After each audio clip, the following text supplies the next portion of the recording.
Sugar వ్యాధి యొక్క లక్షణాలు ఏంటి? మీరు ఎటువంటి సింప్టమ్స్‌ని చూసి మీరు షుగర్ వ్యాధి నిర్ధారణ చేసుకుంటారు? షుగర్ వ్యాధి లక్షణాలు అడిగారు. ఇది దావాద్రి ఎక్కువ అవుతుందండి. మూత్ర విసర్జన ఎక్కువగా జరుగుతుంది. లాస్ ఆఫ్ వెయిట్ అంటే వెయిట్ తగ్గుతారు. తర్వాత గాయాలు త్వరగా మానకపోవటం ఒకటి. తర్వాత స్కిన్ ఇన్ఫెక్షన్స్ ఎక్కువగా వస్తాయి. ఈ మేల్స్కి కానీ ఫీమేల్స్కి కానీ ఒళ్ళు జల అనేది ఎక్కువ కామన్గా చెబుతారు.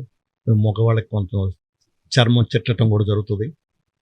తర్వాత పళ్ళు ఇన్ఫెక్షన్, సిగుళ్ళు ఇన్ఫెక్షన్, తర్వాత పళ్ళు ఇన్ఫెక్షన్ వచ్చి పుట్టడం జరుగుతుంది. తర్వాత చూపు మందగించడం, చాలామంది చూపు సరిగా కనపడటం లేదని డాక్టర్ దగ్గర కూడా వెళ్తుంటారు. ఈ గాయం త్వరగా మానకపోవటం ఒకటి. కొంతమంది కాళ్ళు సురుకులు మంటలని, కాళ్ళు మొద్దుబాని అని కూడా చెప్తుంటారండి. అవి కూడా లక్షణాలే. అందువల్లనే మాకేంటంటే ఈ లక్షణాలు ఉంటానా చాలామంది డైరెక్ట్గా మా దగ్గరికి రావడం షుగర్ ఉందని. అంటే ఇందులో కొంతమందికి యూనిట్ ఎక్కువ సార్లు పోవటం, దావాద్రి ఉండదు. ఈ రోజుల్లో ఎక్కువగా మాకు సగానికి పైగా 50% పైగా పళ్ళ డాక్టర్ దగ్గరికి వెళ్ళి, ఐ స్పెషలిస్ట్ కళ్ళ డాక్టర్ దగ్గరికి వెళ్ళి, చర్మవ్యాధుల దగ్గరికి వెళ్ళి, ఇంకా వేరే స్పెషాలిటీస్కి వెళ్ళి మా దగ్గరకు వచ్చి షుగర్ చూపించుకుంటున్నారు. ఎందువల్లంటే ఈ చిగుళ్ళు ఇన్ఫెక్షన్ వచ్చి పళ్ళు లూజ్ అయ్యి లేకపోతే పళ్ళు నొప్పిగా ఉండి వెళ్ళారు అనుకోండి, వాడు కంపల్సరీగా షుగర్ చూపిస్తారు. చూసి షుగర్ ఉంటే ఇది వచ్చిందని మా దగ్గర పంపించడం. అలానే కళ్ళజోడు తీసుకుందామని కళ్ళ డాక్టర్ దగ్గరికి వెళ్తారు, వాళ్ళు షుగర్ చూసి షుగర్ కనిపెట్టి మా దగ్గర పంపించడం. అలానే చర్మవ్యాధులు అక్కడ. అందువల్ల ఏంటంటే ఇప్పుడు ఏ డాక్టర్ దగ్గరికి వెళ్ళినా కూడా ఏ లక్షణం అని చెప్పినా కూడా ఫస్ట్ షుగర్ ఉందా అని అడుగుతున్నారండి డాక్టర్లు. షుగర్ పరీక్ష చేయించి అక్కడ షుగరు అనేది బయటపడినప్పుడు మా దగ్గర రిఫర్ చేయడం జరుగుతుందండి. షుగర్ వ్యాధి నిర్ధారించడం, షుగర్ మామూలుగా నార్మల్గా ఫాస్టింగ్లో 100 లోపు మిల్లీగ్రామ్స్ పర్ డెసిలీటర్ అంటామండి. 100 లోపు ఉండాలి. తిన్నాక 2 గంటల తర్వాత రోజు మొత్తంలో ఎప్పుడు చూసినా 140 మిల్లీగ్రామ్స్ పర్ DL ఉండాలండి.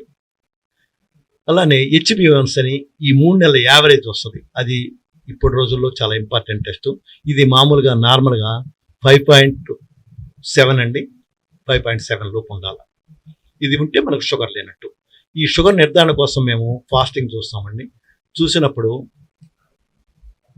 100 లోపు ఉంటే నార్మల్ అని చెప్తాం. 100 నుంచి 125 మిల్లీగ్రామ్స్ పర్ DL ఉంటే ప్రీ డయాబెటీస్ అంటామండి. ఫ్యూచర్లో రావచ్చు, అంటే ఇప్పుడు జాగ్రత్త పడటానికి. అలానే గ్లూకోజ్ దాగించినాక 2 గంటల తర్వాత చూస్తామండి.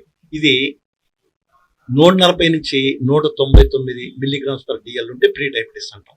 200 కానీ 200 దాటితే డయాబెటీస్ కన్ఫర్మ్ చేస్తాం. అలానే ఫాస్టింగ్ 126 మిల్లీగ్రామ్స్ పర్ DL కనుక దాటితే కన్ఫర్మ్ చేస్తాం. HbA1c వచ్చేసరికి 5.7 లోపు ఉంటే నార్మల్ అండి. 5.7 to 6.4 కనుక ఉంటే మేము ప్రీ డయాబెటీస్ అని చెప్తాం. 6.5 కానీ దాని అబవ్ ఉంటే డయాబెటీస్గా కన్ఫర్మ్ చేస్తాం. ఈ రీడింగ్ను బట్టి మేము షుగర్ వ్యాధి నిర్ధారిస్తాం. ఈ వీడియో నచ్చితే లైక్ చేయండి, షేర్ చేయండి. మరింత సమాచారం కొరకు మా ఛానల్ను సబ్స్క్రైబ్ చేయండి.